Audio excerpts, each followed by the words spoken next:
अस्सलाम वालेकुम नाज़रीन, मां आहियां सैयद मुनव्वर आलम। तव्हां ॾिसी रहिया आहियो पॉइंट ऑफ ऑर्डर में अॼु असां ॿ इंतहाई अहम सियासी मसला जेका हलनि था ऐं पॉलिटिकल अनसर्टनिटी जेका मौजूदु आहे, जंहिंसां नुक़सानु थी रहियो आहे मईशत खे बि, पाकिस्तान खे बि, ऐं उन में सभ खां वॾो मसइलो जेको आहे उहो पंजाब असेंबली खे तहलील करणु आहे। ॿियो मसइलो जेको कराची ऐं हैदराबाद में मकानी चूंड थियणी आहे, उन जे हवाले सां जेका अनसर्टनिटी मौजूदु आहे, कशमकश जी शिकार आहे, ऐं उहा सूरत हाल तव्हांखे डिस्कस कंदासीं। कराची ऐं हैदराबाद में मकानी चूंड 15 जनवरी ते थियणी हुई। सिंध हुकूमत कल्ह इहो ऐलान कयो त 15 जनवरी ते न थींदी, छो त तहफ़ुज़ात आहिनि मुत्तहिदा क़ौमी मूवमेंट पाकिस्तान जा, ख़ासि तौर ते हल्काबंदियुनि ते उन्हनि जो हिकिड़ो स्ट्रॉन्ग स्टैंड आहे, ऐं उन ते उहा ॻाल्हि ॿोल थी। राति देरि सां वज़ीर इत्तलात सिंध शर्जील मेमन इहो ऐलान कयो त 15 जनवरी ते सिंध हुकूमत तयारु न आहे इलेक्शन कराइण जे लाइ। इलेक्शन कमीशन जे जवाब में सुबुह अॼु हिकिड़ो नोटिफिकेशन जारी कयो ऐं उन्हनि चयो त 15 जनवरी ते इंतख़ाबात थींदा। सिंध हुकूमत जो जेको ख़त आहे उहो ग़ैर क़ानूनी ग़ैर आइनी आहे। 15 जनवरी ते हर शेड्यूल तय थी चुको आहे, ड्यूटीज़ थी चुकियूं आहिनि, सिक्योरिटी जे हवाले सां मामला तय थी चुका आहिनि। 15 जनवरी ते इंतख़ाबात थींदा। चौथीं दफ़ा आहे त इहा सिंध में मकानी चूंड मुलतवी कई वई आहे ऐं हिन जे हवाले सां कशमकश आहे। उम्मीदवार मायूस आहिनि, वोटर ॾिसनि था त आहे या न आहे, इन सां वॾो नुक़सानु थी रहियो आहे। मुत्तहिदा क़ौमी मूवमेंट जो कल्ह जेका उन्हनि जो इंज़माम थियो ऐं उन में उन्हनि जेको स्टैंड वरितो त 15 जनवरी ते हू एहतजाज कंदा अगरि इलेक्शन थिया, ऐं शारा फैसल बि ब्लॉक कंदा, MA रोड ते बि निकिरंदा। सूरत हाल इहा हुई ऐं उन्हनि खां पोइ हिकु राति मीटिंग थी ऐं पोइ इहो ऐलान साम्हूं आयो। मुस्तक़िल कैंपेनिंग हली रही आहे ऐं कैंडिडेट हिते मौजूदु आहिनि। ॿिए तरफ़ असां पंजाब असेंबली जी जेका सूरत हाल आहे, कल्ह पाकिस्तान तहरीक इंसाफ़ असेंबली तहलील करण जे लाइ समरी गवर्नर सिंध खे मोकिले छॾी आहे। वज़ीर आला पंजाब परवेज़ इलाही इहा समरी गवर्नर पंजाब बलीगुर रहमान खे मोकिली आहे। अञा ताईं उन ते दस्तख़त न थिया आहिनि। मोस्ट प्रोबेबली इहो पॉसिबल आहे त अॼु राति ताईं या कल्ह सुभाणे इहो फ़ैसिलो थी वञे ऐं असेंबली तहलील थी वञे। 48 आवर्स खां पोइ उहा ई असेंबली ऑटो ते तहलील थी वेंदी। हिन ते क़ानूनी माहिर छा था चवनि उहो बि असां राय वठंदासीं। ऐं हिन पॉलिटिकल अनसर्टनिटी जे करे मुल्क जी मईशत जो नुक़सानु थी रहियो आहे। मुस्तक़िल महांगाई वधी रही आहे, आम माण्हू परेशान आहे, अटे जी क़िलत थी वई आहे, ॿिया डॉलर जो मसइलो आहे, डॉलर मुल्क में कोन्हे, LCs बंदि आहिनि। सॼी सूरत हाल पॉलिटिकल अनसर्टनिटी आहे। पाकिस्तान तहरीक इंसाफ़ जो इहो चवणु आहे त न सिर्फ़ु पंजाब असेंबली तहलील कंदासीं, KP असेंबली बि जंहिं ॾींहुं पंजाब असेंबली तहलील थींदी उन ई ॾींहुं असां सम रिमूव कंदासीं KP हुकूमत तहलील करण जे लाइ। 2 असेंबलीज़ तहलील थी वेंदियूं, पोइ छा थींदो इन ई हवाले सां बि ॻाल्हि ॿोल कंदासीं। अॼु असांखे जॉइन कयो आहे पाकिस्तान तहरीक इंसाफ़ जे अॻवान फिरदौस शमीम नक़वी असां सां मौजूदु हूंदो। जमात इस्लामी जे नाइब अमीर कराची उसामा रज़ी असांखे जॉइन कयो आहे। स्टूडियो में असांखे जॉइन कयो आहे मारूफ़ क़ानूनदान आहिनि, तज़िया निगार बि आहिनि, बैरिस्टर ज़मीर हुसैन साहब असांखे जॉइन कयो आहे, थैंक यू वेरी मच। ऐं ख़ुदा बख़्श असांजो नुमाइंदो KTN जो उहो लाहौर खां असांखे जॉइन कयो थो, ऐं bureau chief KTN Karachi Waheed Rajpar साहब असां सां मौजूदु हूंदो। सभ खां पहिरीं त असां राय वठूं त बैरिस्टर साहब इहो जेको फ़ैसिलो कल्ह थियो सिंध हुकूमत जी तरफ़ां, तव्हां छा था सम्झो, छा आइनी हक़ आहे सिंध हुकूमत खे त हू 2 ॾींहं अॻु में ओचितो इहो मुलतवी करे सघनि मकानी चूंड? साईं, अर्ज़ु इहो आहे त आइन में मकानी चूंडुनि जो ऐं मकानी हुकूमत जो हिकिड़ो तरीक़ेकार वाज़िब आहे, ऐं आर्टिकल 140A जेको आहे उहो मकानी हुकूमत जे लाइ वाज़िब ऐं सरीहन जेको आहे सो ॿुधाए थो पियो। हाणे अर्ज़ु इहो आहे त हिते जेके मकानी इदारनि जूं चूंडूं आहिनि उहे असांजे सियासी निज़ाम जो हिकिड़ो बुनियादु हूंदे बि अलाए छो पॉलिटिकल पार्टीज़ जे एजेंडा ते न हूंदो आहे। न पर 140A चए छा थो, रीज़न छा ॾींदी सिंध हुकूमत या हुकूमत सूबाई हुकूमत, छा रीज़न ॾींदी, छा रीज़न थी सघनि था त हू ओचितो ऐलान कनि ऐं उनखे मुलतवी कनि? को बि हिननि वटि आइन जे आर्टिकल 140A जे तहत को बि रीज़न कोन्हे को। इलेक्शन कमीशन ख़ुदि मुख़्तियार आहे ऐं उहा ई जेकॾहिं सम्झंदी त बाबा जेकॾहिं असां वटि इलेक्शन जे लाइ बिल्कुलु बि तयारी आहे त उन में कंहिं बि क़िस्म जी गवर्नमेंट चाहे उहा सूबाई सिंध हुकूमत त चयो असां आर्टिकल जेको आहे उन जे तहत असां आइन जे तहत असां 10(1) जेको आहे उन जे तहत असां इहो नोटिफिकेशन कयो आहे ऐं असां सहमत ना आहियूं, सेटिस्फाइड ना आहियूं त असां इहो इलेक्शन करायूं? इलेक्शन कराइण सूबाई हुकूमत जो कमु न आहे, सिंध गवर्नमेंट जो कमु न आहे। इलेक्शन कराइण इलेक्शन कमीशन जो आहे। सूबाई हुकूमत उन में सहकारी हूंदी आहे। हू इंतिज़ामिया जे हवाले सां इलेक्शन कमीशन में आइनी ऐं क़ानूनी तौर ते बाउंड हूंदी आहे ऐं कंहिं बि क़िस्म जी हिन वक़्तु का अहिड़ी ग्राउंड ते सूरत हाल न आहे जंहिंजे करे सिंध गवर्नमेंट इहा शइ करे। मां इहो थो सम्झां त इहो कंहिं बि क़िस्म जो अहिड़ो आर्डर या अहिड़ी क़िस्म जी जेकी हुननि रिक्वेस्ट माणी आहे इहा सस्टेनेबल न आहे। आइन ऐं क़ानून जे हिसाब सां इलेक्शन कमीशन ई ख़ुदि मुख़्तियार आहे, उहा ई कंदी। ऐं जॾहिं इलेक्शन कमीशन कंहिं बि गवर्नमेंट कंसर्न खां चवंदी त उहा उनखे इंतिज़ामी तौर ते सपोर्ट ॾींदी। हिते सियासी पॉइंटिंग स्कोर जे करण जे लाइ या सियासी एजेंडा जे तहत एंड टाइम ते जेकॾहिं अहिड़ो कमु सिंध गवर्नमेंट कयो आहे त मुंहिंजो ख़्यालु आहे इहो कानून गवर्नर सिंध वटि इहो इख्तियार आहे त को ऑर्डिनेंस कढी ऐं इहो सिंध हुकूमत जे इन लेटर खे सपोर्ट करे? न, आइन जे तहत गवर्नर जेको आहे हिकु आइनी अथॉरिटी त आहे मगर इंतिज़ामी तौर ते हुन वटि को अहिड़ो इख्तियार कोन्हे जेको इलेक्शन कमीशन के कम में मुदाखलत कर सके। ठीक है। फिरदौस शमीम नकवी साहब, आपने गुफ्तगू सुनी, कुछ तो आपको थोड़ी बहुत समझ में आई होगी। क्या क्यों अचानक सिंध हुकूमत को यह ख्याल आया कि वो इलेक्शन नहीं करा सकते और वो एक खत उन्होंने लिख दिया? क्या कहना चाहेंगे? मोहतरम, अगर वफाक की हुकूमत को बचाना है तो MQM को साथ रखना है।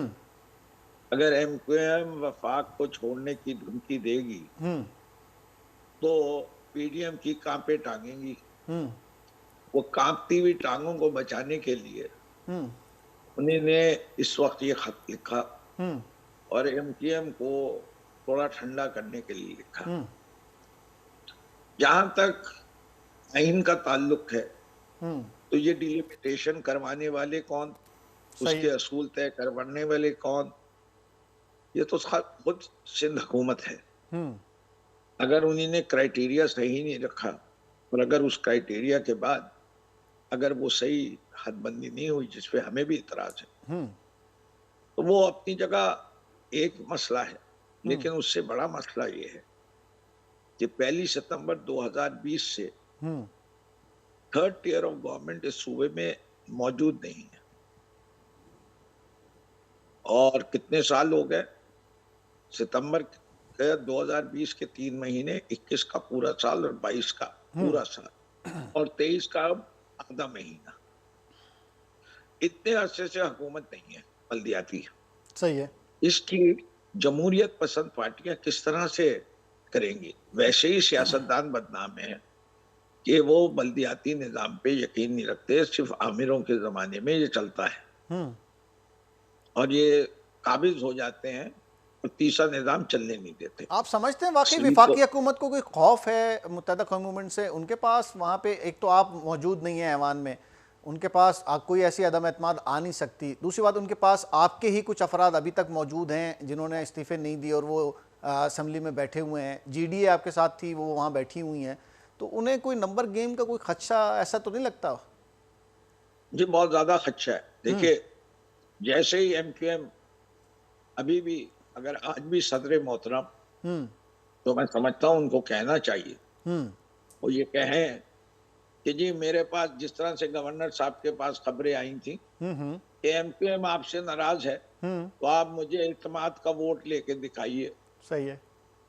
तो अब अददी अक्सरियत उनको साबित करनी होगी।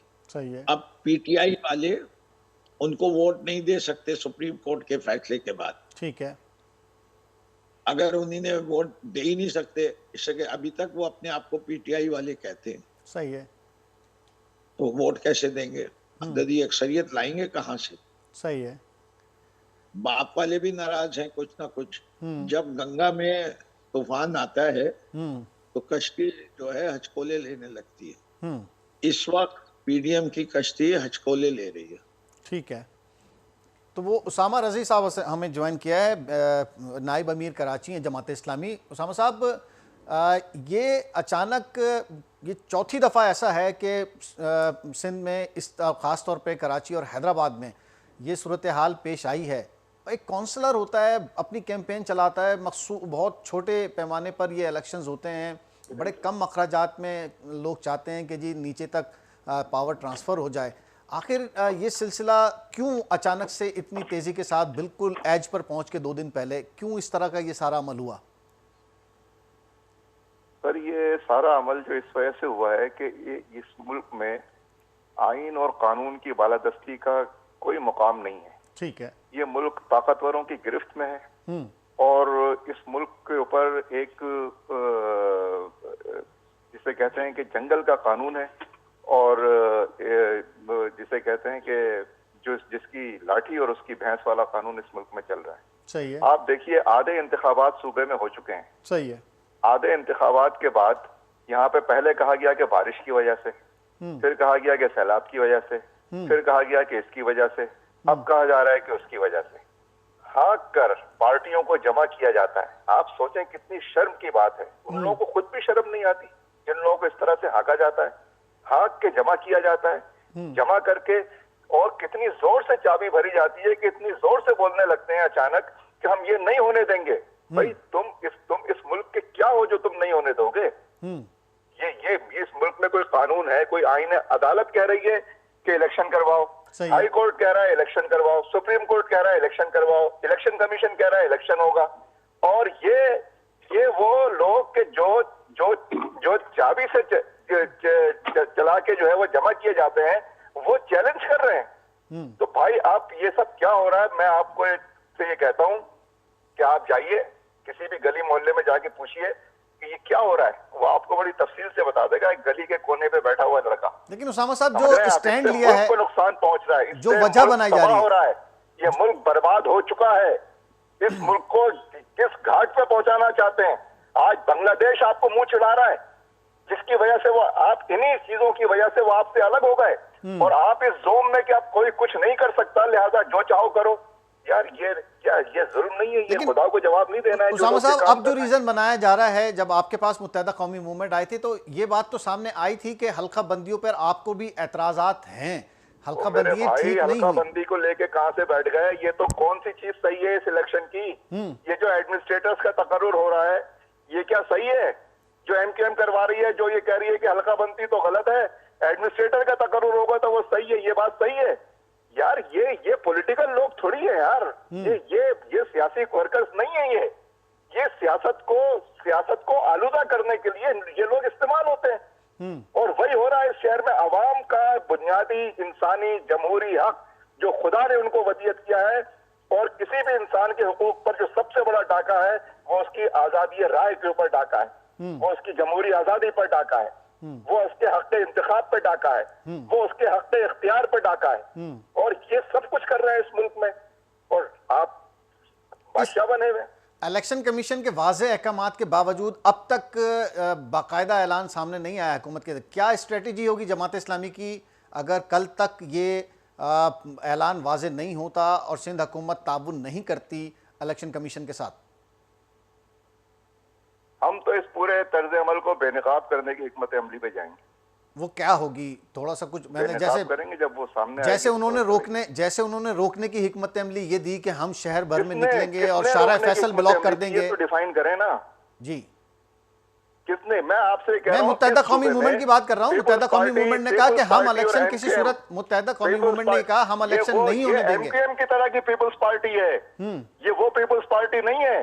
ये एमकेएम का सेकंड एडिशन है। ये जो पीपल्स पार्टी है और इसकी ये पार्टी है ये जिसके पास सूबाई हुकूमत है, जिन्होंने आकर खड़े होकर कैमरे के सामने लाखों करोड़ों इंसानों के सामने कहा कि हम इलेक्शन करवाना चाहते हैं। अभी 4 दिन पहले ये धरने में आके कह कर गए। यार आप खुदा का खौफ करें। ये होती है हुकूमत, ये होती है वजारत, ये होती है आजादी। ये इस तरह से मुल्क चलाए जाते हैं। इस तरह तो पान की दुकान भी, खोखा भी नहीं चलाया जाता जिस तरह से मुल्क चलाया जा रहा है। नहीं तो हम वही पूछना चाह रहे हैं कि क्या अदालत की तरफ जाएंगे कल तक आप, क्योंकि बहुत कम वक्त है, या सड़कों पे आएंगे या एहतजाज का कोई तरीका अपनाएंगे? मैं तो ये कहता हूं कि अदलिया के तमाम जजेस ये सब कुछ देख रहे हैं, उनको सो मोटो एक्शन लेना चाहिए। जो लोग ये सारे काम कर रहे हैं, अगर उनके अंदर कोई दम है, वो इस मुल्क से में इंसाफ की बालादस्ती चाहते हैं, तो उनको खुद इस चीज के ऊपर एक्शन लेना चाहिए। जो लोग तौहीन अदालत कर रहे हैं, जो लोग इस मुल्क के आइन और कानून को अपने पैरों तले रोंद रहे हैं, उन सब लोगों को उनकी जिम्मेदारी है कि वो कटहरे में लेकर आए। यार ये पार्टियों की जिम्मेदारी थोड़ी है कोई, हम कोई यहाँ पे ये आपने क्या किस तरह से बिहेव कर रहे हैं यार ये लोगों के साथ, इस तरह से बिहेव किया जाता है किसी मुल्क के अंदर, किसी मुल्क में। ये मुल्क अवाम के लिए बना है, ये बिल्कुल। ताकतवर लोगों के लिए बना है। उसामा साहब हमारे साथ ही रहिएगा। वहीद राजपूत साहब असां सां मौजूद आहे। वहीद राजपूत साहब, छा सिंध हुकूमत सोचे रही आहे, ऑप्शन कहिड़ा कहिड़ा आहिनि? चीफ इलेक्शन कमिश्नर ऐं इलेक्शन कमीशन वाज़े तौर ते चयो आहे त 15 जनवरी ते हर सूरत में इलेक्शन थींदा। हाणे छा स्ट्रेटेजी हूंदी सिंध हुकूमत जी, कुझु छा हलचल आहे, उहो थोरो ब्रीफ कजो।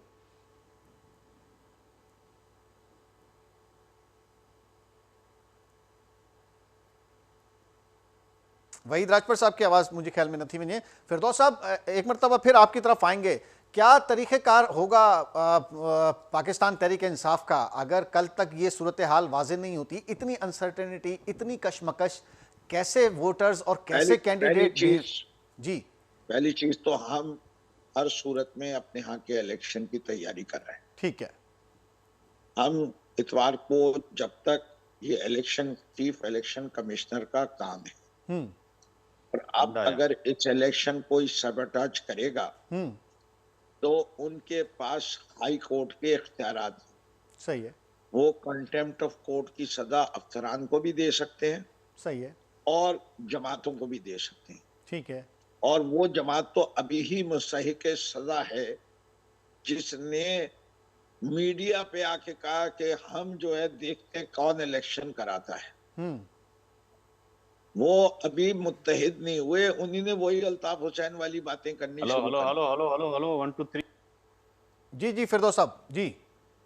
तो उन्हीं ने तो अभी मुत्तहिद सही मानों में हुए ही नहीं, अभी तो बंदरबाट मुकम्मल ही नहीं हुई। हाँ, हरकतें उन्होंने वही पुरानी वाली शुरू है, कोई करके दिखाए तो हम ईंट से ईंट बजा देंगे। भाईजान आपको किसने हक दिया है?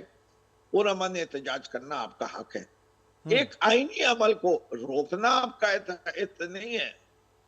अगर आप अदालती जंग हारे हैं, आप और लड़े, दूसरे नुक्ते चाहिए, तीसरे नुक्ते चाहिए, लेकिन इंतखाबात नहीं रोक सकते। मैं ओसामा की बात से 100% मुत्तफिक हूँ। आज सिंध असेंबली के बाहर सबसे पहले मैंने ही ये डिमांड रेज की कि सो मोटो एक्शन होना चाहिए।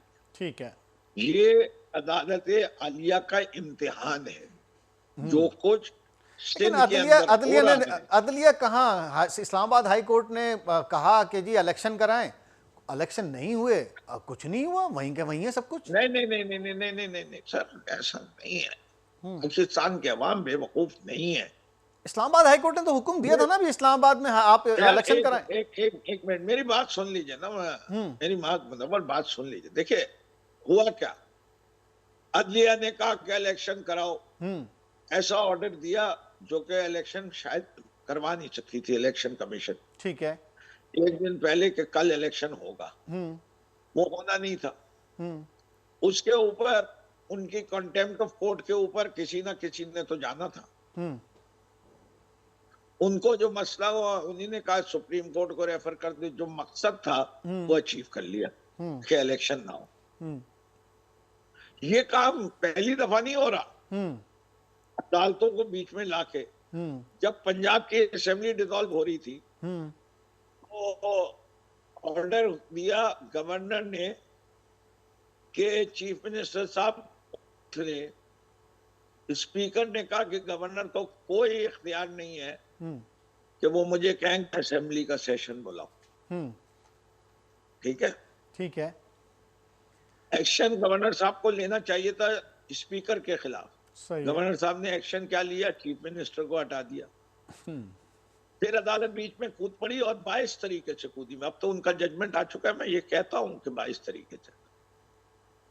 कंपल्सरी स्टैट्यूट्स को नहीं चैलेंज कर सकते हैं आइन के अंदर। आइन के अंदर वजीर आला का ये एब्सोल्यूट इख्तियार है कि वो जब चाहे। दोनों तरफ से एक ही राय आ गई। आप भी कहते हैं सो मोटो और जमात इस्लामी कहती है सो मोटो। करवा सकता है, असेंबली डिसॉल्व करवा सकता है चीफ मिनिस्टर। तो ये अदालत, हुकूमत और इलेक्शन कमीशन ये कलीमुल्लाह सलीमुल्लाह खेलते रहते हैं। समीउल्लाह जरा उसामा इसके साहब अंदर उसामा साहब अवाम एक को उसामा साहब मोहतात होना एक ही जगह पे पाकिस्तान तहरीक इंसाफ और जमात इस्लामी आ गए हैं। क्या होगा अगर तो सो मोटो नहीं होता, कोई आपने स्ट्रेटेजी क्या करना चाहे होगा कि इलेक्शन नहीं होंगे तो क्या धरने दे दिए जाएंगे, क्या होगा, कोई ज्वाइंट वेंचर के, क्योंकि आपके साथ बहुत सारे आज़ाद उम्मीदवार भी हैं और दीगर जमातें भी चाहती हैं। दो जमातें इस वक्त हुकूमती जमात पाकिस्तान पीपल्स पार्टी सिंध में और MQM नहीं चाहती, तो आप क्या करेंगे अगर सो मोटो नहीं होता? चीजें हैं ये तो, जिसे कहते हैं सरे आईना मेरा अक्स है, पसे आईना कोई और है। यार MQM का नाम लेके आप क्यों बिला वजह छोड़ें यार, ये बात ना करें आप। ये जो है पीपल्स पार्टी क्या कर रही है सर, जो कह और सकते अदलिया बस क्या वही कर रही कहेंगे, है, क्या असल करें? सवाल ये है। हाँ। और हम जो है ये अवाम का जो बुनियादी जमहूरी इंसानी हक है, इस रुए जमीन के ऊपर खुदा ने इंसान को जो सबसे बड़ा हक दिया है वो इसका ये हक रायदही है। सही है। और इस हक रायदही के ऊपर जब शबखून मारा जा रहा है तो मैं समझता हूं कि अवाम को इस पर अपना हुसैनी किरदार अदा करना चाहिए। बहुत बहुत शुक्रिया उसामा साहब, बहुत शुक्रिया। खुदा वहीद राजपर असां सां मौजूद है। वहीद राजपर साहब, छा सूरत हाल आहे? सिंध हुकूमत कहिड़े ऑप्शंस ते हाणे गौर करे रही आहे? छा ऑप्शंस उन्हनि वटि मौजूदु आहिनि? छा गवर्नर ऑर्डिनेंस कमु कंदो या अञा उन्हनि वटि को ऑप्शन आहे?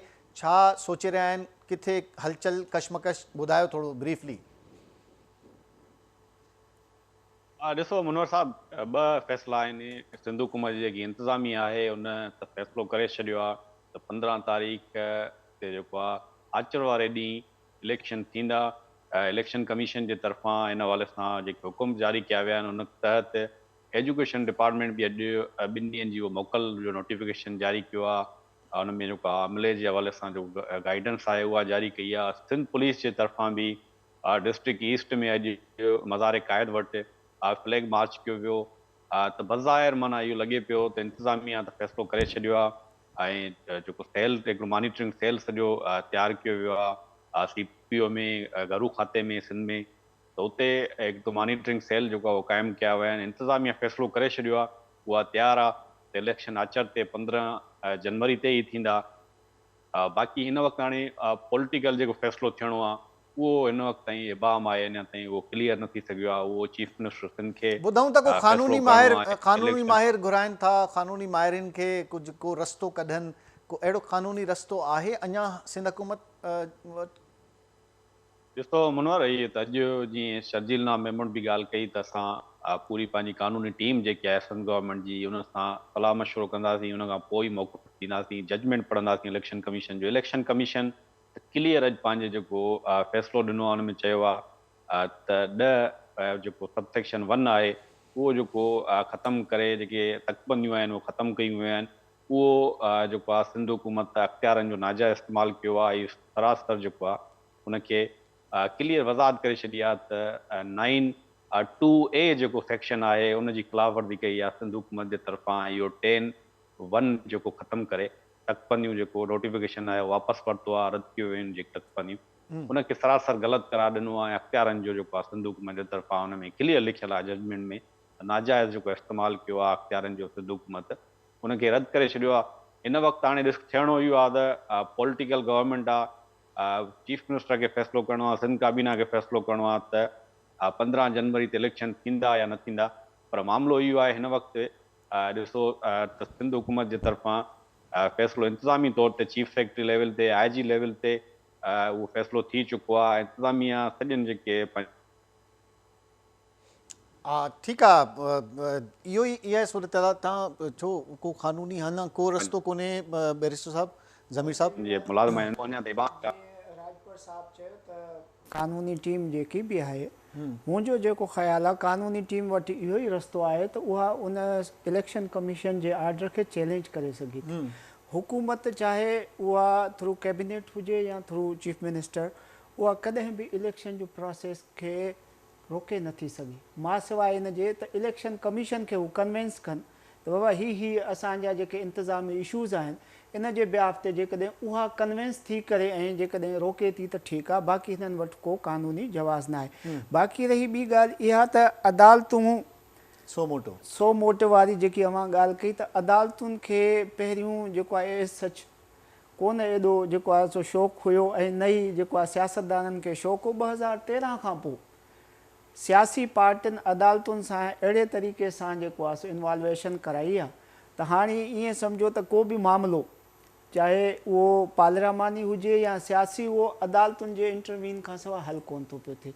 बाक़ी रही ॻाल्हि इहा त हाणे अदालती इख़्तियारात इलेक्शन कमीशन खे बि आहिनि ऐं रिसेंटली जेकी हाणे इमरान ख़ान साहब वारे केस में सुप्रीम कोर्ट जेकी हिकिड़ी साइटेशन जेको आहे सो कोर्ट कराई ऐं हुननि हिकिड़ो व्यू ॾिनो आहे त बाबा इलेक्शन कमीशन वटि कंटेम्प्ट जा पावर बि आहिनि। हाणे जेकॾहिं MQM मां पीपल्स पार्टी आहे उहा इलेक्शन कमीशन जे फ़ैसिले ऐं वाज़िह जजमेंट खां पोइ बि अहिड़ी क़िस्म जूं ॻाल्हियूं कनि थियूं या हिंड्रेंस क्रिएट कनि थियूं त मुंहिंजो ख़्यालु आहे त उन में हिननि खे इहे रोड रस्ता बंदि कराइण वारो बयानु जेको आहे इहो गैर ज़िम्मेदाराना आहे ऐं इन ते इलेक्शन कमीशन जेको आहे सो पंहिंजी कंटेम्प्ट जी जुरिडिक्शन वठी सघे थी। ठीकु आहे, बिल्कुलु सही आहे, इहा सूरत हाल आहे। ऐं ॿी जेका सूरत हाल आहे उहा आहे पंजाब में। पंजाब असेंबली तहलील करण जे लाइ समरी मोकिले छॾी आहे। कल्ह इहो समरी मोकिली हुई, ख़ुदा बख़्श KTN जो नुमाइंदो असांखे जॉइन कयो आहे। उनखां पहिरें असांखे जॉइन कयो आहे पाकिस्तान पीपल्स पार्टी सिंध जे सदर निसार खोड़ो साहब। निसार खोड़ो साहब, अस्सलाम वालेकुम। सरकार इहो जेको हाणे इलेक्शन कमीशन हिकिड़ो वाज़े मौक़िफ़ इख़्तियार कयो आहे त हर सूरत 15 जनवरी ते इलेक्शन मकानी चूंड थींदी कराची हैदराबाद डिविज़न्स में। तव्हां वटि को हाणे क़ानूनी को ॿियो रस्तो आहे ऐं जेको तकबंदियुनि जो मसइलो हुयो उनखे तव्हां आख़िरी 2 ॾींहंनि में छो एड्रेस कयो? हीउ मसइलो त पहिरें बि हले पियो। असां त उन ॻाल्हि ते हलूं पिया त साईं MQM जा दोस्त इलेक्शन कमीशन में बि विया हुया, कोर्ट्स में बि विया हुया। सही आहे। तकबंदियुनि वारी ॻाल्हि ते उन्हनि काफ़ी देर सां पाण जाॻिया ऐं कोर्ट खे वञी रुजू कयूं। सही आहे। ऐं कोर्ट उन्हनि खे इनकार कंदी रही। ठीकु आहे। खां पोइ उन्हनि जो मर्जर थियो। मर्जर थियण खां पोइ वरी हुननि थोरियूं ॻाल्हियूं अहिड़ियूं कयूं त असां इलेक्शन थियण न ॾींदासीं। कुझु अहिड़े क़िस्म जी ॻाल्हि बि मूंखे ॿुधण में आई। शायदि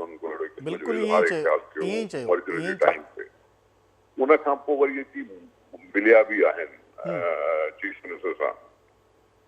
हाणे हिन में तकबंदियुनि ते हुननि जे जेकॾहिं सवाल हुया बि उन्हनि एड्रेस करण जा फोरम्स हुया इलेक्शन कमीशन ऐं कोर्ट्स। सही आहे। पॉलिटिकल प्रेशर विझणु खपे त न, पर 3 फेज़िस में जेकॾहिं इलेक्शन थिए बि अची त इतराज़ कोन हो। बलूचिस्तान में बि अञा 2 फेज़ थिया आहिनि, 3 न थियो आहे। सिंध में बि हिकिड़ो फेज़ थी चुको आहे, ॿियो फेज़ 15 तारीख़ ते आहे ऐं 4 फेज़ वरी इहो कराची ऐं हैदराबाद शहर जे लाइ वरी सोच वीचार जी ॻाल्हि। ठीकु आहे बाबा।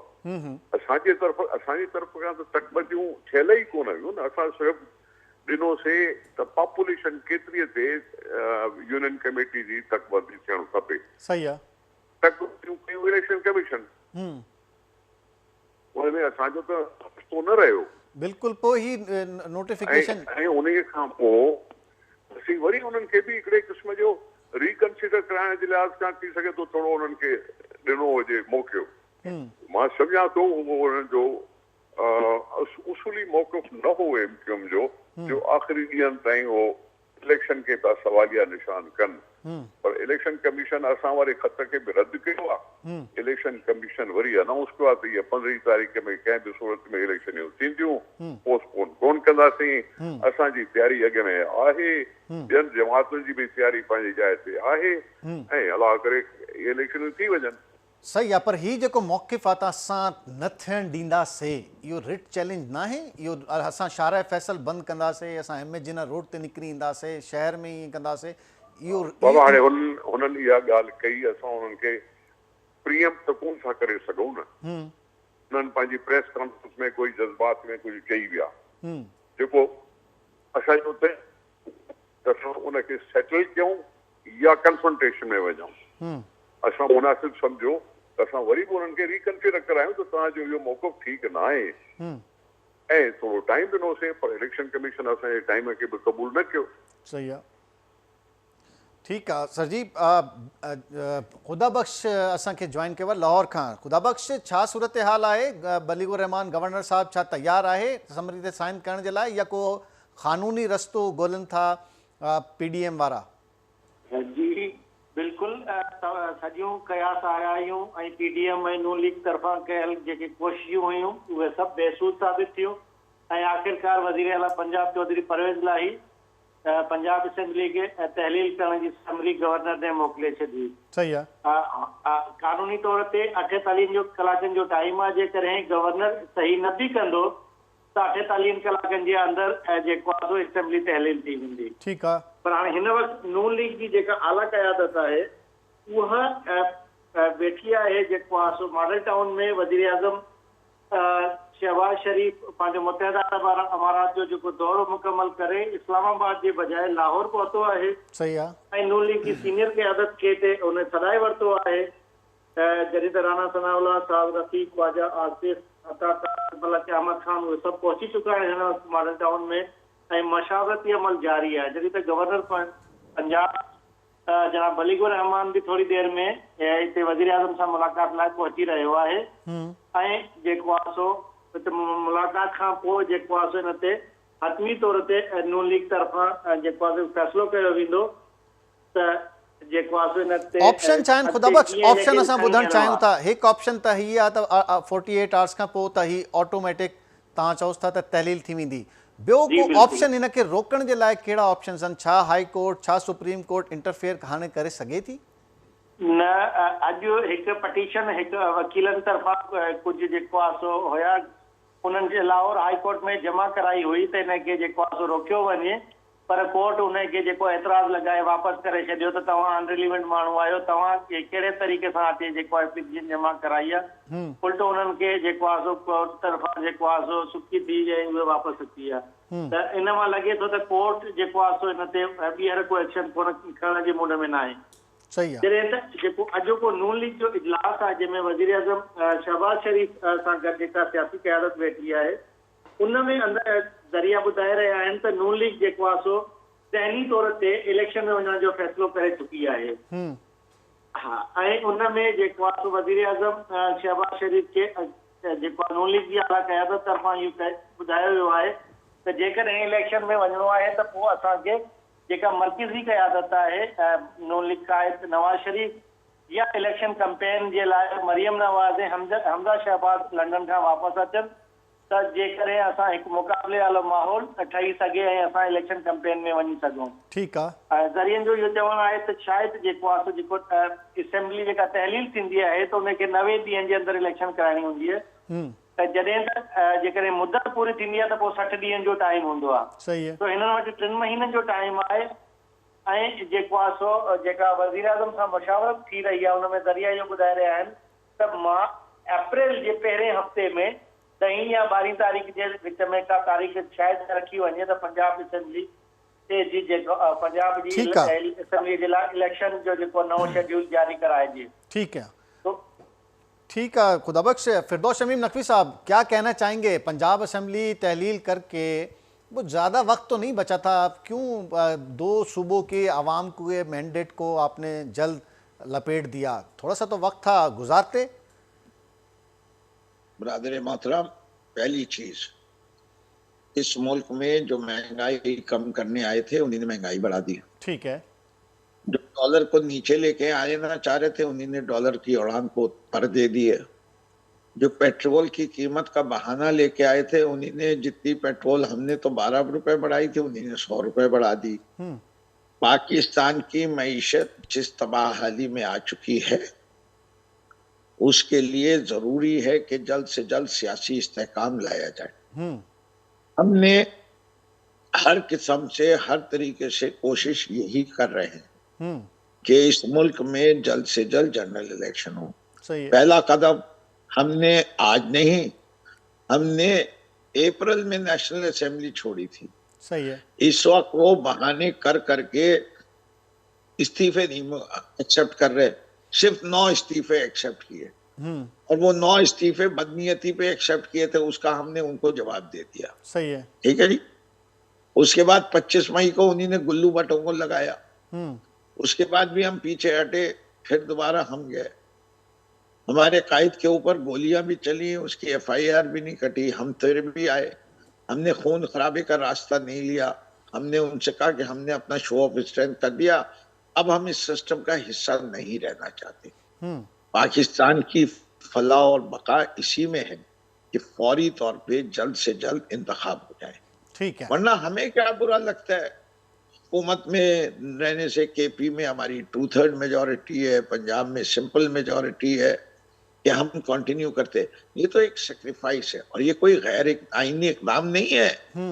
ये बाकायदा आइन के मुताबिक ये दिया गया है डिसोल्यूशन का क्लॉज। तो हमने पाकिस्तान के लिहाज से, हमारी स्ट्रेटेजी, हमारी सोच के लिहाज से ये बेहतरीन कदम लिया था कि इस मुल्क को इस्तेहकाम की तरफ जल्द से जल्द ले जाने का। निसार खोड़ो साहब हमारे साथ। एक मिनट, जी जी, एक मिनट मुबारक भाई, जी जी, एक मिनट।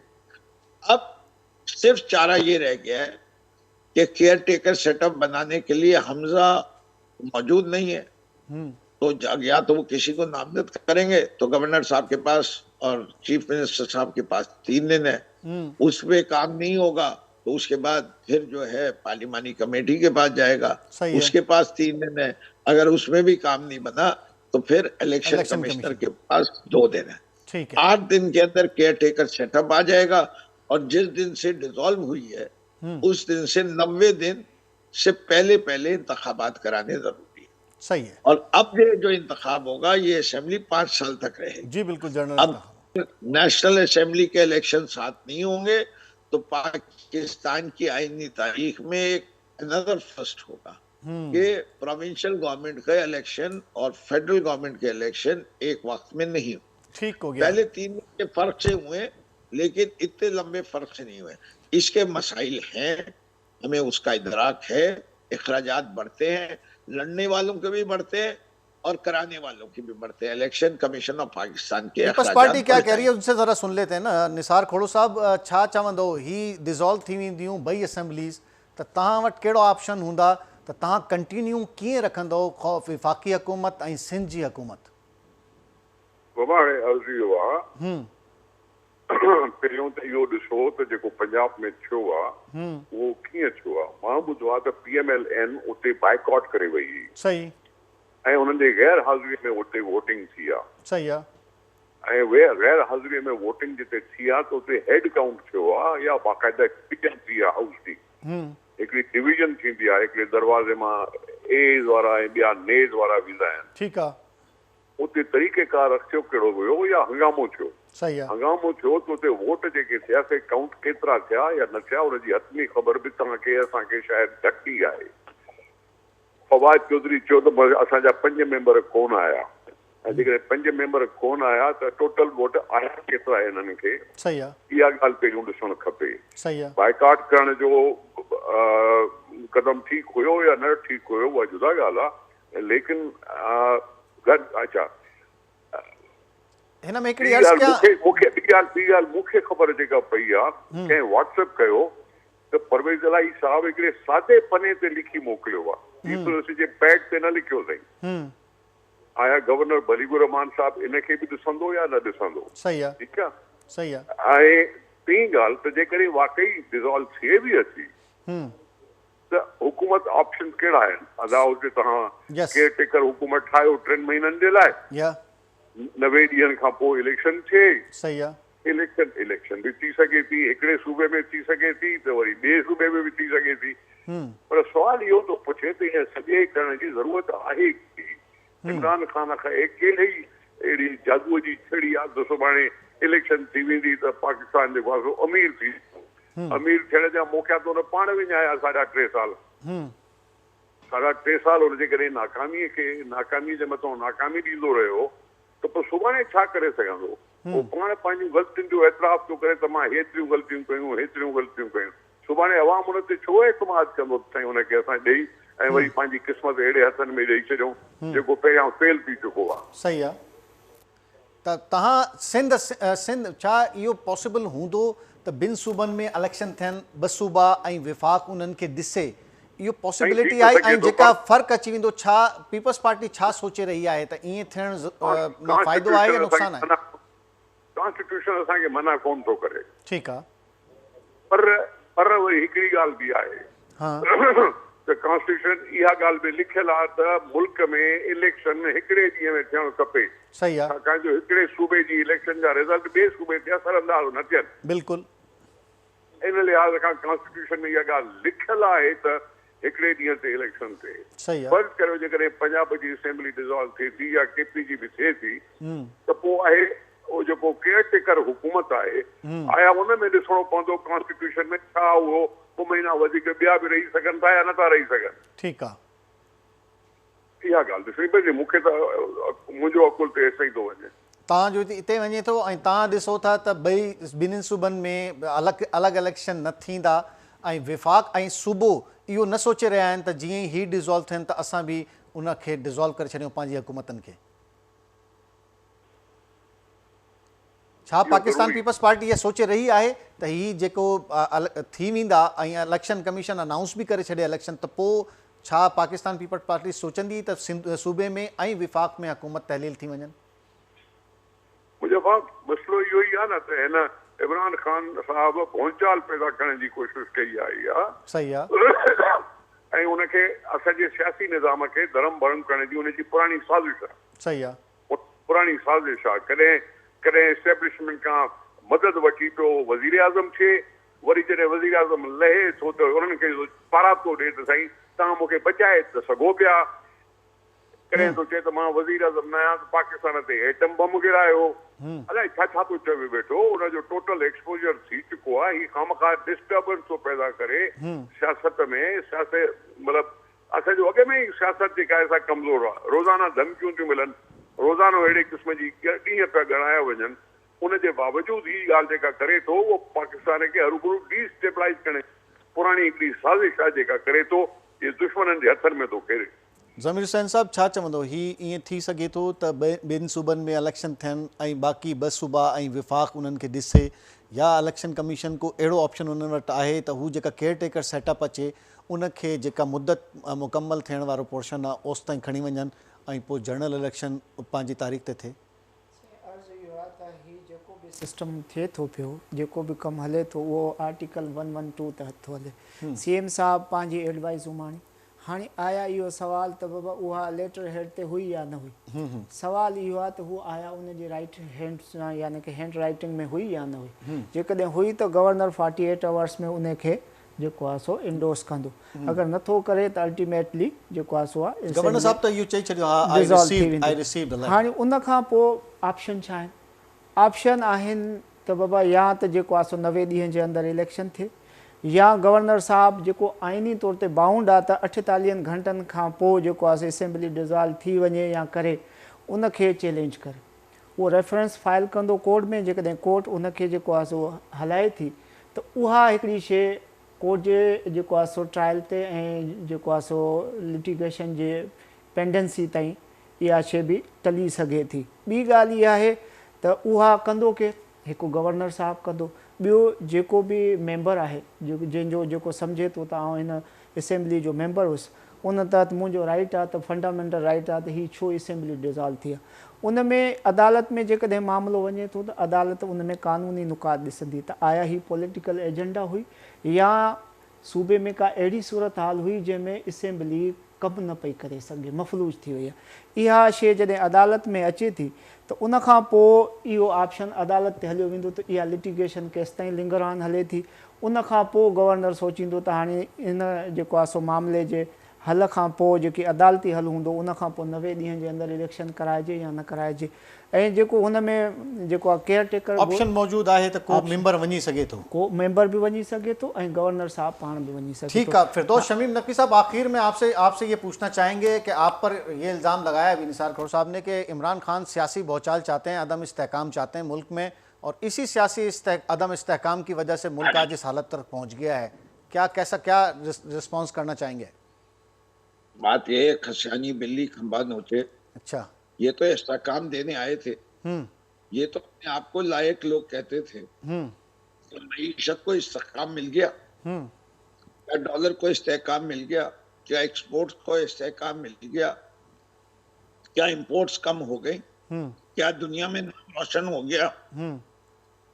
ये तो आए थे कि हम जो है इमरान खान ने बहुत बुरा किया, तो भाई इलेक्शन से क्यों भाग रहे हो? ठीक है। इमरान खान की परफॉर्मेंस सारी दुनिया को बताओ और अपनी परफॉर्मेंस बताओ और इलेक्शन में चले जाओ। क्या वक्त से पहले इलेक्शन नहीं होते दुनिया की तारीख में? ठीक है। दुनिया की बेतहाशा तारीखें, बरतानिया की तारीख देख ले पिछले 5 साल की, उसमें 3 इलेक्शन हो गए। जापान में तो और ज्यादा होते हैं, इटली में भी हुए। तो ये जमहूरी अमल का हिस्सा है। ये कि कहना कि जो भौचाल लाने के चक्कर में, ये भौचाल तो आवाम की जिंदगी में आया। ठीक है फिरदौस साहब, टाइम हमारे पास बहुत कलील है। राइला कादिम हुसैन साहिबा ने हमें ज्वाइन किया है। राइला साहिबा, क्या कहना चाहेंगी? अगर तो ये नहीं करते गवर्नर साहब, और तो क्या ऑप्शन आपके पास बचेंगे? मैं आपका सवाल नहीं सुन सकी जी, दोबारा। जो गवर्नर साहब के पास समरी है, अगर इसको किसी डिलेइंग टैक्टिक्स की तरफ ले जाया जाता है या अदालती कार्रवाई की तरफ ले जाया जाता है, क्या स्ट्रेटेजी होगी आपकी? जी नहीं, कोई डिलेइंग टैक्टिक्स नहीं इस्तेमाल कर रहे। जो आइन और कानून के मुताबिक होगा, हम पहले भी उसके ऊपर यकीन रखते हैं और वैसे ही होगा। क्योंकि कल तो परवेज लाई साहब ने 2 दिन से तो खूब PMLN की मिन्नतें शिनतें करके देख ली, बल्कि अभी तक वो CM हाउस के अंदर बैठे हैं कि किस तरह मुस्लिम लीग को मना के मैं अदम एतमाद की तहरीक जमा करवा लेता तो असम्बली को मैं बचा लेता और मैं उसी तरह CM रहता। लेकिन मियां नवाज शरीफ साहब ने डेडली रिफ्यूज कर दिया कि नहीं, आपको बहुत शौक है असम्बली तोड़ने का, आइन और कानून के मुताबिक हम चलेंगे। जो हमें आइन, जिसमें जो जितनी गुंजाइश देगा। आपने देखा कि इनका भी एक गवर्नर आया था जिसने एक तूफान बदतमीजी जारी रखी थी तमाम वक्त में। ठीक है। और उस गवर्नर ने आइन और कानून को तोड़ने में कोई कसर उठा नहीं रखी थी। सही है। किसी तई भी वो इवन के वो वजीर आला का हलफ तक लेने के लिए तैयार नहीं था। तो आप ये देखिए कि हमारे गवर्नर ने जिस दिन से वो आए, उन्होंने आइन और कानून का, उन्होंने कहा समरी, उन्होंने कहा बिल्कुल मुझे रिसीव हो गई और क्योंकि मेरे पास 48 घंटे हैं तो मैं इंशाल्लाह ताला उसके अंदर फैसला कर दूंगी। आप जल्द इलेक्शन देख रही हैं 2 सूबों में, या आप कोई ऐसा कानूनी पहलू तलाश किया जाएगा कि टेक्नोक्रेट या केयर टेकर सेटअप जो है वो अपनी मुद्दत पूरी तक वहां तक जाए और तमाम मुल्क में एक ही दफा इलेक्शन हो? देखिए जी, असम्बली जो तोड़ने का शौक है वो इमरान खान को जरूर था। अगर उन्होंने किया है, आज गवर्नर ने एक अपनी तजवीज भिजवाई है कि वो 12 अप्रैल बनती है पंजाब के इलेक्शंस के लिए, तो हम इलेक्शंस की तरफ चले जाएंगे। तो 2 सूबों में इलेक्शन हो जाएंगे, तो क्या विफाक आप बचाना चाह रहे हैं, या विफाक और फिर दीगर सूबों को भी आप कहेंगे? विफाक के अंदर, देखिए विफाक के अंदर तमाम सियासी जमातें मौजूद हैं और जो उनका फैसला होगा हम उनका एहतराम करेंगे। फिर भी क्या माहौल बन रहा है? क्या आप समझते हैं कि 2 सूबों में इलेक्शन हो और फिर डिले, क्योंकि अगर 5 साल के लिए हो जाएंगे तो फिर ये तो मुस्तकिल एक इलेक्शन दोनों जगहों पे असरअंदाज होंगे, फिर वो मुस्तकिल एक ये रूटीन बन जाएगा कि जी असेंबलियां जो हैं वो अपनी मुद्दत उधर से पूरी कर लेंगी तो बाकी रह जाएंगी। तो ये क्या आप चाहेंगे इस तरह से हो जाए मुल्क में? सिर्फ आइन और कानून को समझने का सारा जिम्मेदारी सिर्फ हम जमातों ने नहीं उठाई थी, इस वक्त अवाम भी देख रही है कि इमरान खान ने जो फैसला किया वो कम से कम रियासत के हक में नहीं था। अब जब उन्होंने ये फैसला किया है और उन्होंने इत्तेमाद का वोट परवेज लाई को दिया और फिर उसे इस्तीफा ले लिया और उसे असेंबली तोड़वा दी, तो फिर अब इमरान खान साहब को देखना चाहिए कि आप तैयार हैं इलेक्शन के लिए? हम इलेक्शन के में जा रहे हैं। बहुत शुक्रिया, thank you very much, thank you very much. Raila Qadim Hussain साहिबा हमारे साथ मौजूद थी। असां सां ऐं फिरदौस शमीम नक़वी साहब पाकिस्तान तहरीक इंसाफ़ सां, निसार खोड़ो साहब पाकिस्तान पीपल्स पार्टी, जमात इस्लामी सां उसामा राज़ी साहब असांखे जॉइन कयो। ज़मीर हुसैन साहब thank you very much. Waheed Rajpar ऐं Khuda Bakhsh thank you very much. इहा ई सूरत हाल आहे। छा मकानी चूंड थींदी, अञा अनसर्टनिटी मौजूद आहे, पर घणो इम्कान इहो आहे त संडे ते कराची डिवीज़न ऐं हैदराबाद डिवीज़न में मकानी चूंड थींदी, इहो कवी इम्कान आहे। वोटर्स तैयार रहनि, उम्मीदवार तैयार रहनि। होप इहा ई आहे असेंबली पंजाब तहलील थींदी, जनरल इलेक्शन थींदा, इहा सियासी सूरत हाल हूंदी, कुझु त इस्तेहकाम ईंदो। अॼु जो प्रोग्राम पॉइंट ऑफ ऑर्डर इते पुॼाणी ते पहुतो। पंहिंजी फीडबैक ज़रूरु ॾिजो पॉइंट ऑफ ऑर्डर जे हवाले सां, पंहिंजा मसला ज़रूरु ॿुधायो असांखे, असां उहो उथारींदासीं पॉइंट ऑफ ऑर्डर में। ख़ुदा हाफ़िज़।